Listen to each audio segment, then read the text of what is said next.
जितने भी महान लोग हैं, शाही लोग हैं, एरिस्टोक्रेसी है, वो बिना प्लान के कुछ भी नहीं करती। आम आदमी किसके भरोसे है? भाग्य के। मैंने कहा ना, दुनिया में दो ही जातियां हैं, एक एरिस्टोक्रेसी, एक कॉमन पीपल। बड़े सारे युवा मुझसे कहते हैं तैयारी शुरू करना है, कहां से शुरू करें, आप गाइडेंस दे दें। सरकार इतनी वीडियो डाल दी यूट्यूब पर, बहुत सारे लोगों की वीडियो पड़ी हुई है, और कैसे गाइडेंस लोगे? पहला चरण जो गाइडेंस का होगा वो ये है कि बेस क्लियर होना चाहिए। तुमको यार लैटिट्यूड पता नहीं, लॉन्गिट्यूड पता नहीं, फोर्स पता नहीं, मास पता नहीं, मोमेंटम पता नहीं, इनर्शिया पता नहीं, किताब बता दीजिए, क्या करोगे किताब जानकर? आईएएस की तैयारी का जो पहला चरण है, हर वो व्यक्ति जो आईएएस की तैयारी करना चाहता है, उसे पहली चीज जो स्पष्ट करनी है कि उसका आधार मजबूत है कि नहीं। वो अगर आधार मजबूत करके कोचिंग करना है तो उसे 80% का फायदा होगा। फिर से मैं इस बात को रिपीट करूंगा, हर वो व्यक्ति जो आईएएस की कोचिंग करना चाहता है, अगर वो आधार मजबूत कर करके आए, जब वो ग्रेजुएशन फर्स्ट ईयर में है तभी से शुरू कर दे, इकोनॉमी का बेस तैयार कर ले, साइंस का बेस तैयार कर ले, पॉलिटी का कर ले, हिस्ट्री का कर ले। अगर वो ऐसा करके कोचिंग करने आए तो 80% फायदा कोचिंग का हो। जितने लोग बिना आधार के कोचिंग करने आते हैं, उनकी कोचिंग व्यर्थ चली जाती है। हमें जिसको एनसीईआरटी क्लास 10th की नहीं पकड़ में आई, सरकार और उसके अंग, ऑर्गन्स ऑफ द गवर्नमेंट, वो जो टीचर डीडी बसु पढ़ के पढ़ा रहा है, उससे तुम क्या कनेक्ट करोगे क्लास में? सवाल ही नहीं, संभव ही नहीं उठता।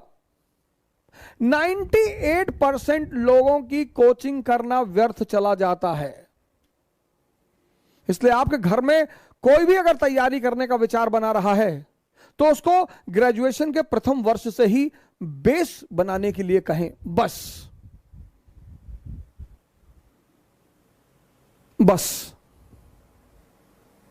अगर व्यक्ति ने अपना बेस बना लिया तो कोचिंग उससे फायदा करेगी, तो कोचिंग उसे सूट करेगी।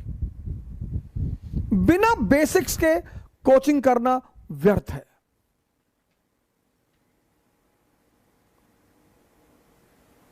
जब तुम क्लास में कनेक्ट नहीं कर पाओगे, घर में होमवर्क नहीं कर पाओगे। जब तुम्हें क्लास में कुछ समझ में नहीं आएगा, तुम लिखोगे सिर्फ बैठकर, घर में होमवर्क नहीं कर पाओगे। घर में होमवर्क नहीं कर पाओगे, कंसोलिडेट नहीं होगा।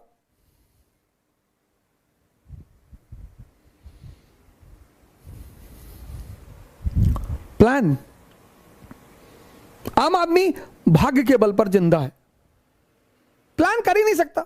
और अगर उससे कहे तो भैया प्लान कर लो, अरे क्या प्लान कर ले, मान लो कल कयामत आ जाए तो, उसके अपने बहाने हैं, उसके अपने एक्सक्यूज है कि प्लानिंग से क्या होता है, मायावती जी इतने गरीब घर में पैदा हुई, भगवान की महिमा थी। तो हाँ, भगवान की महिमा थी, उससे मैं कहां कह रहा हूं, लेकिन भगवान की महिमा के साथ उनके कर्म भी हैं।